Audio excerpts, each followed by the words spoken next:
Hello, welcome to Dronacharya IS YouTube channel. I'm Dr. Daman Benipal presenting you daily current affairs covering 15th February 2022. इस video lecture में हम आज के the Hindu newspaper में आए हुए वो सभी इम्पॉर्टेंट न्यूज़ आर्टिकल्स कवर करेंगे जो कि हमारे UPSC preparation point of view से इम्पॉर्टेंट हैं. So let's begin with it. तो चलिए शुरुआत करते हैं आज के हमारे पहले न्यूज़ आर्टिकल के साथ. It is about inflation. Indian economy में इन्फ्लेशन किस रेट पे चल रही है, कंज्यूमर लेवल पे, रिटेल लेवल पे इन्फ्लेशन का क्या रेट है, होलसेल लेवल पे इन्फ्लेशन का क्या रेट है, इसे लेकर consumer price index and wholesale price index इनकी वैल्यूज़ को यहाँ पे स्टेट किया गया है. ना इससे पहले कि हम इन वैल्यूज़ को एनालाइज करें, पहले एक बार बेसिक्स क्लियर कर लेते हैं. व्हाट इज़ इन्फ्लेशन एंड किस तरह से इन्फ्लेशन को मेजर किया जाता है. पहले कुछ अंडरलाइंग बैकग्राउंड को क्लियर कर लेते हैं, then will come to this particular article. तो यहाँ पे सबसे पहले हम समझते हैं कि इन्फ्लेशन क्या है. ना इन्फ्लेशन इज़ बेसिकली एक ऐसी सिचुएशन है जहाँ पे हमारे जो जनरल प्राइसेस हैं वो इंक्रीज़ हो जाते हैं. मोस्ट जितने भी हमारे गुड्स एंड सर्विसेज हैं जिनको हम डेली कॉमन यूज़ में लेकर आते हैं, like food, clothing, housing, transport, इन सब के जब प्राइसेस बढ़ते हैं तो ऐसी सिचुएशन को कहा जाता है इन्फ्लेशन. साथ ही में इन्फ्लेशन ये भी इंडिकेट करता है कि हमारी कंट्री में जो हमारी करेंसी की जो परचेजिंग पावर है वो डिक्रीज़ हो रही है, जिसके चलते जो हमारे आसपास की जो कमोडिटीज़ हैं उनका जो प्राइस है वो इंक्रीज़ हो चुका है. इन्फ्लेशन का जो मेन रीजंस होते हैं इसको आप बहुत ही डिटेल में अपनी इकोनॉमी की क्लासेस में समझते हैं. अगर मैं बिल्कुल सिंपल शब्दों में बात करें तो अगर डिमांड इंक्रीज़ हो जाए किसी भी गुड्स एंड सर्विसेज की तो प्राइस इंक्रीज़ हो जाता है, या फिर अगर जो सप्लाई है वो रिड्यूस हो जाए तो हमारे पास जो प्राइस है वो इंक्रीज़ हो जाता है. तो either it is increase in demand और देयर इज़ रिड्यूस सप्लाई, जिसकी वजह से इन्फ्लेशन क्रिएट होती है. नाउ इन्फ्लेशन को हम डिफरेंट लेवल्स पे मेजर कर सकते हैं. Producer, wholesale and retail. सबसे पहले जो प्रोड्यूस कर रहा है सो प्रोड्यूसर लेवल पे क्या इन्फ्लेशन है, होलसेल लेवल पे क्या है और रिटेल लेवल पे क्या है. नाउ अगर हम इंडिया की बात करें तो इंडिया में अभी तक प्रोड्यूसर लेवल पे हम इन्फ्लेशन मेजर नहीं करते. अभी तक ऐसा कोई इंडेक्स नहीं है जो कि प्रोड्यूसर लेवल पे इन्फ्लेशन को मेजर करे. However producer price index PPI इसे प्रपोज किया गया है, लेकिन अभी तक इससे रिलेटेड जो इन्फ्लेशन कैलकुलेशंस हैं प्रोड्यूसर प्राइस इंडेक्स की वो इंडिया में स्टार्ट नहीं हुई हैं. इंडिया में इन्फ्लेशन मेनली दो लेवल्स पे कैलकुलेट की जाती है, wholesale level and consumer level, retail level. Wholesale level पे इसको मेजर करने के लिए जो इंडेक्स हमारे पास आता है that is called as wholesale price index WPI. And consumer level पे, रिटेल लेवल पे जो प्राइस चेंजेस होते हैं उसको मेजर करने के लिए हमारे पास आता है CPI, consumer price index. Now सबसे पहले हम consumer price index CPI, consumer level की जो इन्फ्लेशन है, रिटेल इन्फ्लेशन जो है, इसे समझते हैं. नाउ इंडिया में बेसिकली जो कंज्यूमर है वो डायरेक्टली रिटेलर से चीज़ें बाय करता है. तो वो इन्फ्लेशन जो कि एक रिटेलर एक्सपीरियंस करता है that is what is reflected in the prices जो कि कंट्री के अंदर चल रहे हैं, जो कि कंज्यूमर एक्चुअली बेयर कर रहा है. It shows the cost of living. तो इसको लेकर जो हमारे पास इंडेक्स आता है that is called as CPI, consumer price index, ये रिटेल बायर के पर्सपेक्टिव पे जो प्राइस चेंजेस आते हैं उसको मेजर करता है. याद रखिएगा it is released bye NSO, national statistical office. And इसके अंदर जो हमारी डेली यूज़ जो इंडियन कंज्यूमर जो चीज़ें बाय करता है, like food, medical care, education, electronics, जो हमारी कमोडिटीज़ एंड सर्विसेज हैं जो कि इंडियन कंज्यूमर बाय करता है फॉर यूज़, उनके अंदर जो प्राइस चेंजेस आते हैं that is calculated by CPI. CPI को और कुछ सब ग्रुप्स के अंदर डिवाइड किया जाता है, like food and beverages, fuel and light, housing and clothing, bedding and footwear. तो ये कुछ सब ग्रुप्स हैं CPI के अंदर. इसके अलावा CPI हमारे पास 4 टाइप्स के आते हैं. CPI for industrial worker, CPI for agricultural labourer, CPI for rural labourer, CPI rural, urban और कंबाइंड. यहाँ पे बहुत इंपॉर्टेंट है ये प्रीलिम्स पॉइंट ऑफ व्यू से, जो हमारे फर्स्ट 3 इंडेक्सेस हैं, CPI for industrial worker, agricultural labourer and rural labourer, इनको कंपाइल करता है labour bureau, ministry of labour and employment. ठीक है जी, industrial worker, agricultural labourer, rural labourer, आप यहाँ पे देखें कि वर्कर और लेबर यहाँ पे कॉमन है। तो ये जो 3 इंडेक्सेस हैं इसे labour bureau, ministry of labour and employment compile करता है। लेकिन अगर हम CPI रूरल, अर्बन या कंबाइंड की बात करें, it is compiled by national statistical office NSO in ministry of statistics and programme implementation. Very important, note कर लीजिएगा। उसके अलावा कंज्यूमर प्राइस इंडेक्स के लिए जो बेस ईयर जो हम मानकर चलते हैं दैट इज़ 2012।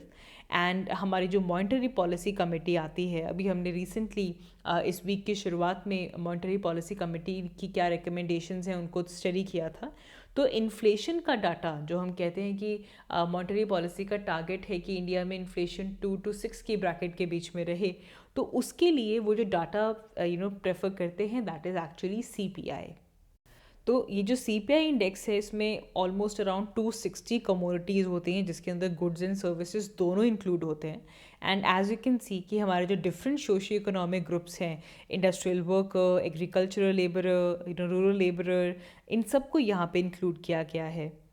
एंड एक और इम्पॉर्टेंट चीज़ याद रखेंगे, ये जो CPI इंडेक्स है ना, because this is based on retail prices, इस इंडेक्स को यूज़ किया जाता है टू कैलकुलेट DA, जो गवर्नमेंट एम्प्लॉयज़ को DA मिलता है, डियरनेस अलाउंस, उसके अंदर भी जो महंगाई का जो स्तर नापा जाता है that is done through CPI। इसके बाद नेक्स्ट अब रिटेल लेवल हो गया जो कंज्यूमर लेवल था। नेक्स्ट आता है हमारे पास होल सेल लेवल। ना it is the most popular inflation rate calculation method in India, और इस होल सेल इन्फ्लेशन को मेजर करने वाले इंडेक्स को कहा जाता है WPI, wholesale price index. Now ये जो इन्फ्लेशन रेट है it is also called as headline inflation. इस आर्टिकल में हेडलाइन इन्फ्लेशन भी मेंशन किया गया है। सबसे पहले याद रखेंगे कि ये जो WPI है it is released by office of economic adviser, ministry of commerce and industry. CPI and WPI का जो पब्लिशिंग है, जो कंपाइलिंग है वो डिफरेंट है। पीछे हमने NSO की बात की थी, WPI में हम बात कर रहे हैं that is published by office of economic adviser under ministry of commerce and industry. ना अगर हम होल सेल प्राइस इंडेक्स की बात करें तो जो होल सेल बिजनेसेस हैं वहाँ पे किस प्राइस पे गुड्स को सोल्ड किया जा रहा है, ट्रेड किया जा रहा है, उस लेवल पे जो प्राइसेस के अंदर जो चेंज आता है that is measured by the wholesale price index and it is most widely used indicator in India as well. Wholesale price index का base year is also 2011 to 12 and इसके लिए even जो RBI था 2014 से पहले अपने policy decisions के लिए WPI को यूज़ करते थे। लेकिन WPI के ऊपर बेस्ड जो इन्फ्लेशन की कैलकुलेशन होती है it is not false proof. जो WPI है it shows the combined prices of commodities और उस बास्केट के अंदर देर इज़ अराउंड 676 आइटम्स। लेकिन जो WPI है इसके अंदर सर्विसेज इंक्लूड नहीं होती एंड साथ ही में प्रोड्यूसर और होलसेल के बीच में जो बॉटल नेक्स हैं वो यहाँ पे रिफ्लेक्ट नहीं होते। होल सेल और रिटेलर के बीच में जो बॉटल नेक्स हैं वो यहाँ पे रिफ्लेक्ट नहीं होते। देयरफॉर 2014 के बाद से RBI गवर्नर रघुराम राजन ने RBI की जो पॉलिसी डिसीजंस हैं अब वो CPI के ऊपर बेस्ड होंगे, ये इनिशिएटिव लिया। तो अभी जैसा कि पीछे स्लाइड में भी हमने डिस्कस किया कि फ़िलहाल जो हमारे मॉनेटरी पॉलिसी डिसीजंस लिए जाते हैं that is done by considering CPI, लेकिन 2014 से पहले WPI को यहाँ पे लिया जाता था। बड़ा तो इसमें क्रिटिसिज्म यही है कि एक तो इसमें सर्विसेज इंक्लूड नहीं होती हैं और retail level, general public level पे जो इन्फ्लेशन चल रही है उसका ये इंडिकेटर नहीं है, that is indicated by CPI। So now अगर आपसे कोई कहे कि CPI और WPI के बीच में डिफ्रेंशिएट करें तो now it's very easy. CPI जो रिटेल लेवल पे, कंज्यूमर लेवल पे जो प्राइस चेंजेस हैं उसे रिफ्लेक्ट करता है और WPI जो wholesale level, producer level की जो इन्फ्लेशन है उसे रिफ्लेक्ट करता है। लेकिन याद रखिएगा WPI में सर्विसेज की जो इन्फ्लेशन है वो शो नहीं होती, लेकिन CPI में गुड्स और सर्विसेज दोनों की इन्फ्लेशन शो होती है। एंड वेरी इंपॉर्टेंट 2014 से RBI अपनी पॉलिसीज़ के लिए CPI इन्फ्लेशन को मेजर करता है। इसके अलावा जब भी हेडलाइन इन्फ्लेशन टर्म आती है तो इसके अंदर टोटल इन्फ्लेशन जो इकोनॉमी में होती है that is usually reflected by headline inflation. इसके अंदर फूड, फ्यूल और जो बाकी की कमोडिटीज़ हैं इसका जो प्राइस इंक्रीज़ होता है that is included into that. And याद रखिएगा जो WPI है, होल सेल प्राइस इंडेक्स है, that is use to donate the headline inflation. However क्योंकि जो CPI है उसके अंदर गुड्स एंड सर्विसेज दोनों इंक्लूड होती हैं एंड ज़्यादातर CPI values are higher than WPI, but still WPI values जो हैं वो ट्रेडिशनल टाइम से ही हेडलाइन इन्फ्लेशन के तौर पे यूज़ की जाती हैं। इसके अलावा इकोनॉमी में इन्फ्लेशन का एक्सटेंट को शो करने के लिए कोर इन्फ्लेशन टर्म भी यूज़ की जाती है ना। कोर इन्फ्लेशन के अंदर जो फूड और फ्यूल की जो इन्फ्लेशन है उसे कंसिडर नहीं किया जाता। This concept is also derived from headline inflation only and there is no index for direct measurement of core inflation. तो basically wholesale price index और जो कंज्यूमर प्राइस इंडेक्स हमारे पास आता है इसमें से फूड और फ्यूल को एक्सक्लूड कर दिया जाता है and that reflects the core inflation. Now जैसा कि अभी हमने डिस्कस किया था, RBI की जो मॉनेटरी पॉलिसी है, उनकी जो पॉलिसी मेकिंग होती है उसका टारगेट ये होता है कि इंडिया में जो इन्फ्लेशन है वो 2% से लेकर 6% के बीच में कंटेन्ड रहे। नाउ अभी जो हमारे पास रिटेल इन्फ्लेशन का डाटा आया है it has crossed the 6% mark and now the retail inflation is at 6.01%, जो RBI की जो टॉलरेंस लिमिट थी टू कंटेन दी इन्फ्लेशन उसे इसने यहाँ पे क्रॉस कर दिया है। सो जनवरी मंथ की जो रिटेल इन्फ्लेशन है CPI इंडेक्स ने जो मेजर किया है दैट इज़ अराउंड 6.01%। हाउएवर दिसंबर में ये 5.66% थी। एंड ये जो इन्फ्लेशन से जो प्राइसेस का जो राइज़ हुआ है इसका ज़्यादा असर रूरल इंडिया में देखने के लिए मिला है। As we see the pace of price rise, दिसंबर में इट वाज 5.36%, लेकिन जनवरी मंथ में it rose to 6.12%। However urban India के अंदर इसका जो इम्पैक्ट है वो वर्चुअली अनचेंज्ड ही रहा। दिसंबर मंथ में ये 5.9% था, वेराज जनवरी मंथ में ये 5.91% है। तो जिसका मेजर बर्न है इन्फ्लेशन का that has been taken by the rural India. Now इसे लेकर अगर हम रीज़न देखें तो सबसे बड़ा रीज़न यहाँ पे फूड इन्फ्लेशन है and that is due to the higher edible oil component. And जो ओवरऑल बास्केट जो हमारे पास रही है, जो अगर हम हेडलाइन नंबर की बात करें दैट इज़ एट 5.6%। इसके बाद अगर हम होल सेल प्राइस इंडेक्स की बात करें तो जनवरी मंथ में स्लाइटली थोड़ा सा लोअर गया है। Now it has been recorded at 12.96% for the month of January. दिसंबर में ये 13.56% था एंड इसका मेन रीज़न है जो हमारे जो मैन्युफैक्चर्ड प्रोडक्ट्स की जो इन्फ्लेशन है वो स्लाइटली डिक्रीज़ हुई है। एंड दिसंबर मंथ में मैन्युफैक्चर्ड प्रोडक्ट्स की जो इन्फ्लेशन थी दैट वाज अराउंड 10.62%, लेकिन ये जनवरी में डिक्रीज़ होकर आई है 9.42% में।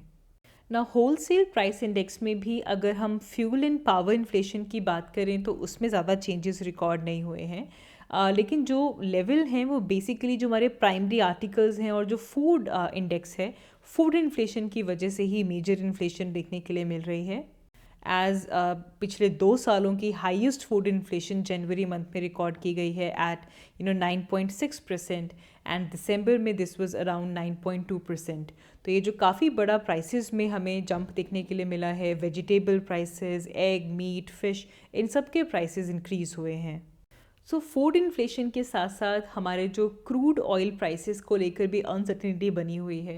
एज जो वेस्ट एशिया है वहाँ पे जो जियोपॉलिटिकल इश्यूज चल रहे हैं उनकी वजह से इवन क्रूड ऑयल के अंदर भी काफ़ी फ्लक्चुएशन है। इसका इम्पैक्ट हमें रुपीज़ पे देखने के लिए मिलता है। देयरफॉर हमारी जो ओवरऑल WPI इन्फ्लेशन है लगातार 10 महीनों से ये 10% से तो अबव ही चल रही है। दिसंबर मंथ के कंपैरिजन में जनवरी में WPI स्लाइटली डिक्रीज ज़रूर हुआ है, but the inflation is still prominent in our Indian economy. आगे बढ़ते हैं। So ministry of electronics and information technology ने 54 और ऐप्स को बैन कर दिया है। ये ऐप में से कुछ ऐप्स ऐसी हैं जो कि ईदर चाइना से ओरिजिनेट हुई हैं या फिर इनका कोई ना कोई चाइनीज़ कनेक्शन था। एंड इसको लेकर जो रीज़न साइड किया गया है that is that these apps are basically threat to our national security, जिसके चलते 54 और चाइनीज़ ऐप्स को बैन किया गया है। एंड आईटी मिनिस्ट्री ने ये जो न्यू ऐप्स को बैन किया है, that is band by using emergency powers under section 69 of information technology act. इसे लेकर मिनिस्ट्री ने ये स्टेटमेंट दी कि इनमें से काफ़ी ऐप्स ऐसी हैं विच वो ऑपरेटिंग एज अ क्लोन और दी शैडो ऐप्स, वो ऐप्स जिनको ऑलरेडी पहले गवर्नमेंट ने बैन किया था, उनमें से उन्हीं ऐप्स की ये शैडो या फिर क्लोन ऐप्स थी। नाउ इससे पहले भी जून 2020 में आईटी मिनिस्ट्री ने ऐसा ही ऑर्डर दिया था under section 69 of the IT act, and उस टाइम पे भी 59 ऐप्स को बैन किया गया था, जिसके अंदर popular TikTok, SHAREit, UC browser, WeChat, ऐसी कुछ ऐप्स इंक्लूडेड थी। एंड उस टाइम पे भी जो रीजनिंग दी गई थी उसमें मिनिस्ट्री ने ये कहा था कि ये जो ऐप्स हैं they were basically threat to a sovereignty and integrity of India. India के डिफेंस और सिक्योरिटी को देखते हुए, पब्लिक ऑर्डर को मेंटेन करते हुए इन ऐप्स को बैन किया गया था। एंड और अभी भी जो ये ऐप्स को बैन किया गया है, they are banned by using section 69 of IT act, saying कि ये जो ऐप्स हैं they are threat to our national security. आगे बढ़ते हैं। हमारा next news article Karnataka police amendment act 2021 से रिलेटेड है। Well, Karnataka police amendment act 2021 में they had provision of banning online games. Well, इसे लेकर कर्नाटका हाई कोर्ट ने इस प्रोविज़न को, जिसके थ्रू ऑनलाइन गेम्स को बैन किया गया था, इस प्रोविज़न को स्ट्राइक डाउन कर दिया है। वेल, इसे लेकर कर्नाटका हाई कोर्ट के बेंच ने कहा कि ये जो प्रोविज़न है इस एक्ट का, this provision is basically ultra vires the constitution. हालांकि जो पूरा का पूरा एक्ट है that is not against constitution, but this provision basically is ultra wire the constitution.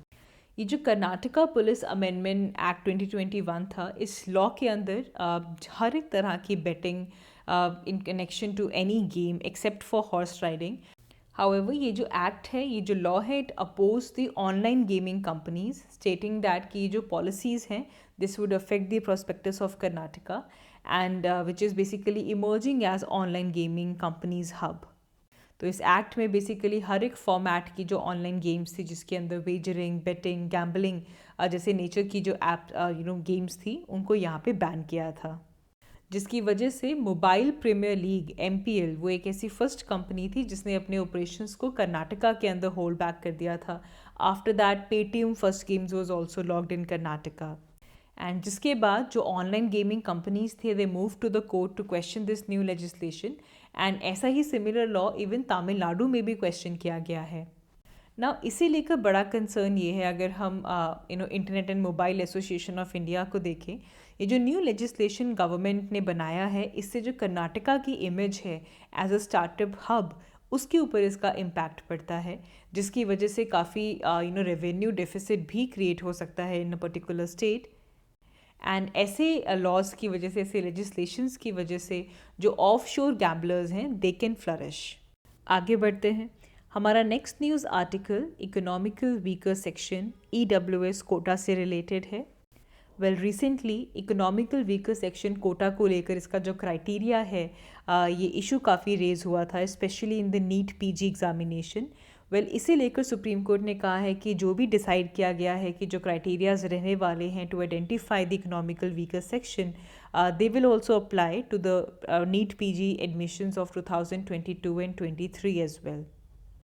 ना इकोनॉमिकल वीकर सेक्शन कोटा की अगर हम बात करें तो 2019 में 103rd कॉन्स्टिट्यूशनल अमेंडमेंट एक्ट के बाद 10% कोटा इकोनॉमिकल वीकर सेक्शन के लिए इंट्रोड्यूस किया गया, एंड इसे लेकर बेसिकली आर्टिकल 15 और 16 को अमेंड किया गया, एंड दोनों ही आर्टिकल्स के अंदर क्लॉज 6 ऐड किया गया, and this is the first of its kind of economic reservation in job and admissions in the educational institutes for the economical weaker section.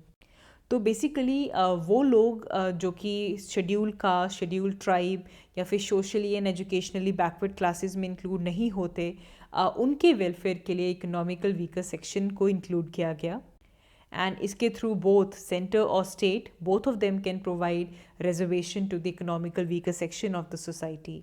And economical weaker section के लिए जो income criteria है, इसे basis बनाया गया है to identify this section, and इसके अंदर बहुत सारी कंडीशंस आई कि किस तरह जो एनुअल फैमिली इनकम है वो 8 लाख से ज़्यादा नहीं होनी चाहिए, जो बेनिफिशियरी है they should not own 5 acres of agricultural land, residential flat की लिमिट, रेजिडेंशियल प्लॉट की लिमिट, कुछ इस तरह से जो इनकम क्राइटेरियाज थे they were used to identify the economical weaker section. आगे बढ़ते हैं। हमारा next news article national health authority से रिलेटेड है। यूनियन हेल्थ मिनिस्ट्री ने स्टेटमेंट दिया that national health authority is working to integrate the database of Socio-Economic Caste Census 2011 beneficiaries with National Food Security Act NFSA portal. Basically, National Health Authority socio-economic caste census के beneficiaries और national food security act का जो portal है इसे integrate कर रहा है ताकि जो बेनिफिशरीज़ हैं उनकी जो information in terms of the entitlement उन्हें मिल सके यूजिंग द आयुष्मान भारत प्रधानमंत्री Jan Arogya Yojana ABPMJ। Very important, Ayushman Bharat प्रधानमंत्री जन आरोग्य योजना। तो जो बेनिफिशरीज़ हैं उनकी जो इन्फॉर्मेशन है वो ABPMJ के अंडर मिलेगी using their ration card number. And जो नेशनल हेल्थ अथॉरिटी है दैट इज़ ओनली मैंडेटेड कि वो आयुष्मान भारत का ये जो प्रधानमंत्री जन आरोग्य योजना है इसकी इम्प्लीमेंटेशन करे। इस स्कीम में बेसिकली हेल्थ इंश्योरेंस मिलती है up to 5 lakh for a family in a year for basically secondary and tertiary care related hospitalisations. इसके साथ साथ national health authority is also working कि वो जो फेयर प्राइस शॉप्स हैं या फिर जिनको हम राशन शॉप्स कहते हैं उनके साथ काम करें for basically providing information related to this scheme and the entitlement under this scheme to the eligible beneficiaries। तो मतलब कुल मिलाकर जो आयुष्मान भारत प्रधानमंत्री जन आरोग्य योजना है इसकी इम्प्लीमेंटेशन नेशनल हेल्थ अथॉरिटी के पास मैंडेटेड है। इसके बाद अगर हम नेशनल फूड सिक्योरिटी एक्ट की बात करें तो it basically provides legal right to a person who is belonging to eligible household जिसके अंदर they receive food grain at subsidized price। Rice 3 rupees per KG के प्राइस पे मिलता है, वीट 2 रुपीज़ पर केजी, जो कोर्स ग्रेन्स हैं they are at ₹1 per KG and they are basically covered under targeted public distribution system. And इस scheme के अंदर जो हाउस होल्ड्स एलिजिबल होते हैं उनको 2 कैटेगरीज में आप इंक्लूड कर सकते हैं, like priority household and the families which are covered by Antyodaya Anna योजना।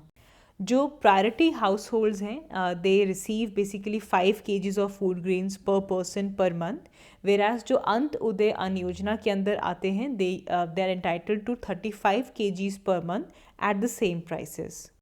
एंड इस एक्ट के थ्रू 75% जो रूरल पॉपुलेशन है वो यहाँ पे कवर होती है and up to 50% urban population हमारा ये जो टारगेटेड पब्लिक डिस्ट्रीब्यूशन सिस्टम है NFSA के थ्रू यहाँ पे कवर होती है। इसके अलावा इस आर्टिकल में सोशियो इकोनॉमिक कास्ट सेंसस की भी बात की गई। ये जो डाटा है it is use to differentiate the socio economic status of the household. इसको लेकर जो पैरामीटर्स यूज़ किए जाते हैं that is on the basis of housing, educational status, land holding, differently abled, occupation, कौन कौन से एसेट्स पोजेस्ड हैं, SC ST household, income, इनके बेसिस पे जो सोशियो इकोनॉमिक कास्ट सेंसस है इसे प्रिपेयर किया जाता है। It basically provides the portrait of Indian population. And इसको लेकर जो पहली बार कास्ट को लेकर जो फिगर्स कैलकुलेट किए गए थे they were done in 1931 and it is the largest exercise in terms of enumeration of the caste in India.